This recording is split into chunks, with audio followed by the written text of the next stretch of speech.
Bismillahirrahmanirrahim. Assalamualaikum warahmatullahi wabarakatuh.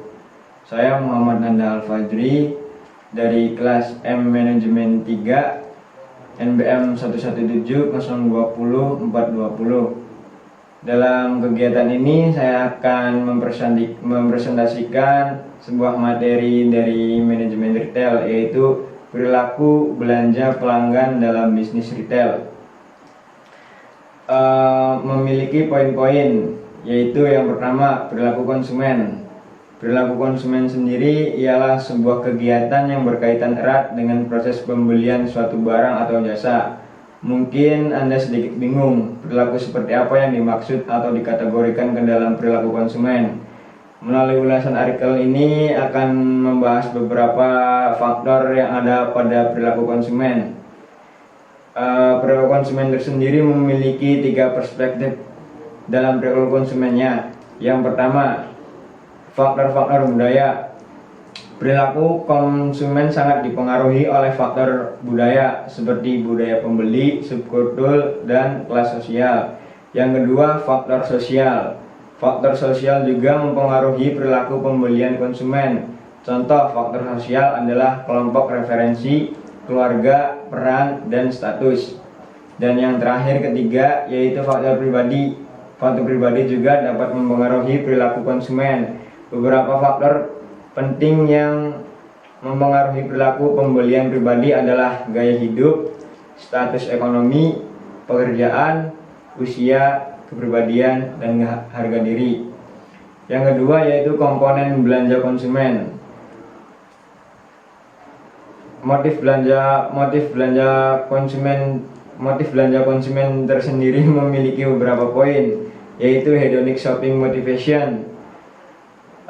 Hedonic shopping motivation ialah berbelanja untuk mencari kesenangan dan menjauhi hal-hal yang tidak menyenangkan, baik bersama teman maupun keluarga, dan merasa nyaman ketika sedang berbelanja. Yang kedua ada pembelian tak terencana.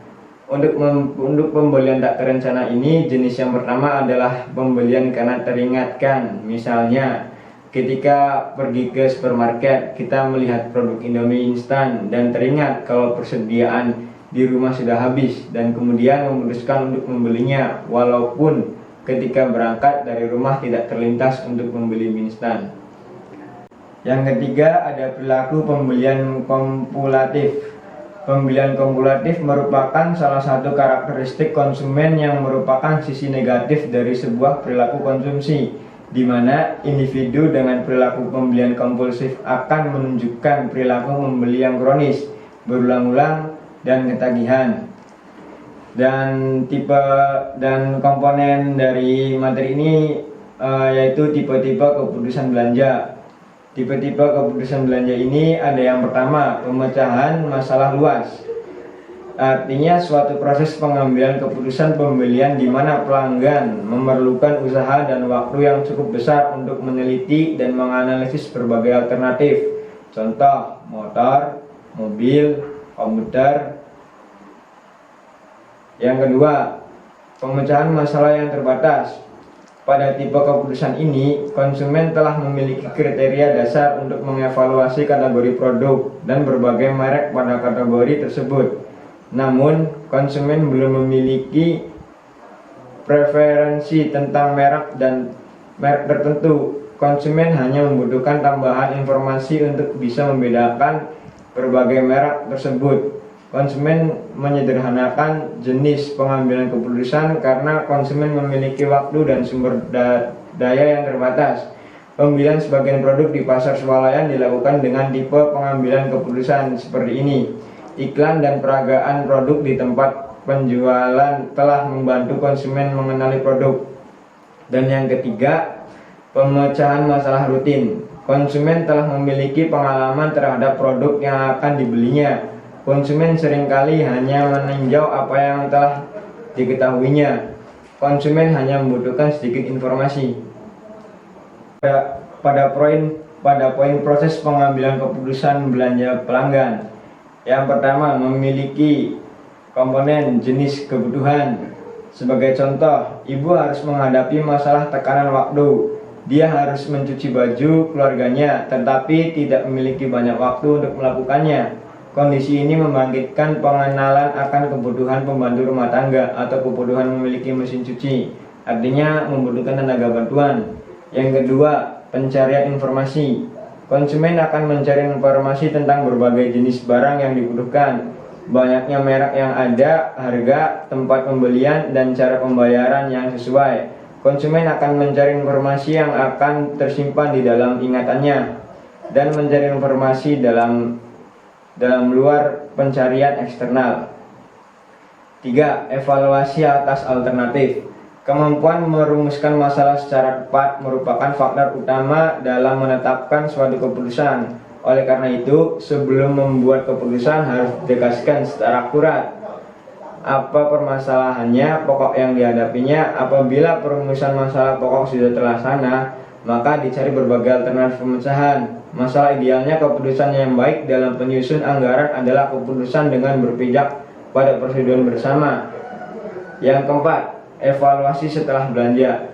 Tahap ini merupakan suatu langkah melakukan pembedahan hasil dari apa yang telah dilakukan bertransaksi. Artinya menilai apakah barang yang dibelanjakan sudah sesuai dengan rules atau yang dibutuhkan atau tidak. Pada faktor sosial yang mempengaruhi keputusan belanja memiliki poin-poin. Yang pertama, keluarga. Dalam sebuah organisasi, pembelian konsumen keluarga dibedakan menjadi dua bagian. Pertama, keluarga yang dikenal dengan istilah keluarga orientas.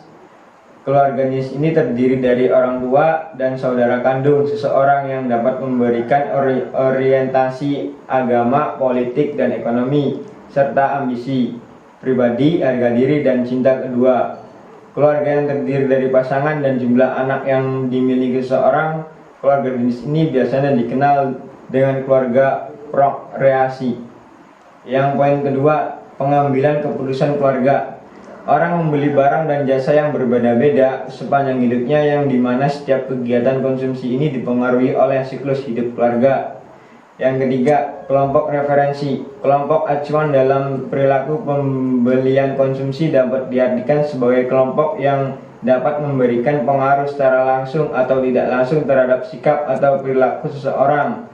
Kelompok ini biasanya disebut dengan kelompok keanggotaan, yaitu sebuah kelompok yang dapat memberikan pengaruh secara langsung terhadap seseorang. Poin keempat, budaya. Budaya, subbudaya, dan kelas sosial sangat penting bagi perilaku pembelian. Budaya merupakan penentuan keinginan dan perilaku paling dasar. Anak-anak yang sedang tumbuh akan mendapatkan seperangkat nilai, persepsi, preferensi, dan perilaku dari keluarga dan lembaga-lembaga penting lainnya. Poin kelima, aspek pribadi. Keputusan pembelian juga dapat dipengaruhi oleh karakteristik pribadi, diantaranya usia dan tahap siklus hidup, pekerjaan, keadaan ekonomi, gaya hidup, serta kepribadian dan konsep diri pembeli. Dan yang poin terakhir, keenam, yaitu psikologis. Faktor yang dapat mempengaruhi keputusan pembelian konsumen adalah faktor psikologis. Faktor ini dipengaruhi oleh 4 faktor utama, diantaranya sebagai berikut. Itu faktor motivasi, persepsi, pembelajaran, dan keyakinan serta sikap. Komponen respon konsumen terhadap lingkungan belanja. Yang pertama, model psikologi lingkungan Mehrabian-Russell. Model stimulus Mehrabian-Russell menggambarkan terjadinya respon seseorang terhadap stimuli dari lingkungan. Model ini diadopsi dari teori psikologi lingkungan, menggunakan bahwa lingkungan adalah stimuli terdiri atas sekumpulan tanda yang menyebabkan evaluasi internal seseorang dan kemudian menghasilkan suatu respon dari orang tersebut. Yang kedua, definisi pembelian impulsif atau impulsive buying. Sebuah keputusan tidak terencana untuk membeli produk atau jasa. Keputusan membeli terjadi secara tiba-tiba dan seketika sebelum melakukan pembelian. Setiap orang kayaknya hampir pernah melakukannya. Impulsive buying, contoh, ketika jalan-jalan, lihat baju-baju bagus dipajang, kemudian masuk dan memborong baju. Ketika jalan-jalan lihat ada warung bakso, tiba-tiba masuk dan membeli bakso, padahal tidak lapar. Yang ketiga, tipe pembeli impulsif. Tipe pembeli impulsif ini yang pertama, pembelian impulsif murni. Yang kedua, pembeli impulsif yang timbul karena sugesti. Yang ketiga, pembeli impulsif karena pengalaman masa lampau atau reminder. Dan yang keempat, pembelian impulsif yang direncanakan atau planned impulse. 4. Perspektif dalam pembelian impulsif. Perspektif dalam pembelian impulsif memiliki beberapa poin, yaitu A. Hasrat hedonistik. B. Kebutuhan sosial. C. Kebutuhan self-esteem dan self-actualization. D. Persepsi terhadap pengambilan keputusan yang akurat. Dan yang E. Persepsi terhadap keputusan. Dan poin yang kelima, penyebab terjadinya pembelian impulsif. Menurut Budinso dalam buku Fitri tahun 2010, faktor-faktor yang mempengaruhi pembelian impulsif diantaranya adalah harga kebutuhan terhadap produk atau merek, distribusi massal, pelayanan terhadap diri sendiri, iklan, display toko, siklus hidup produk yang pendek, ukuran yang kecil, dan kesenangan untuk mengoleksi. Komponen berikutnya adalah perilaku belanja konsumen Indonesia.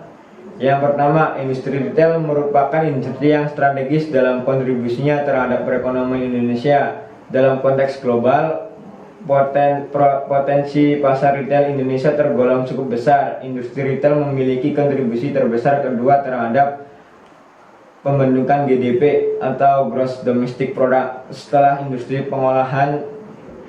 Selain itu, dilihat dari sisi pengeluaran, GDP yang ditopang oleh pola konsumsi juga memiliki hubungan erat dengan industri retail. Hal inilah yang diyakini menjadi daya dorong pemulihan pertumbuhan ekonomi Indonesia pasca krisis tahun 1998. Poin 2, kebiasaan belanja dan gaya hidup konsumen Indonesia. Pengalaman berbelanja bagi konsumen saat ini didorong oleh terjadinya evolusi landscape retail, elektronik dagang, dan fasilitas omnichannel.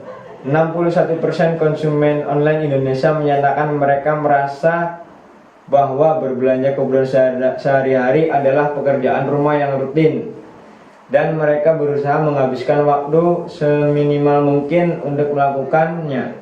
58% konsumen menyatakan akan memilih toko retail dengan lokasi yang nyaman bagi mereka, dan 48% memilih toko dengan layout yang memudahkan konsumen untuk berbelanja. Dan komponen yang terakhir adalah segmentasi pasar. Segmentasi pasar merupakan pembagian kelompok pembeli yang memiliki perbedaan kebutuhan karakteristik ataupun perilaku yang berbeda di dalam suatu pasar tertentu. Segmentasi pasar bisa juga diartikan sebagai pengidentifikasian analisis perbedaan para pembeli di pasar.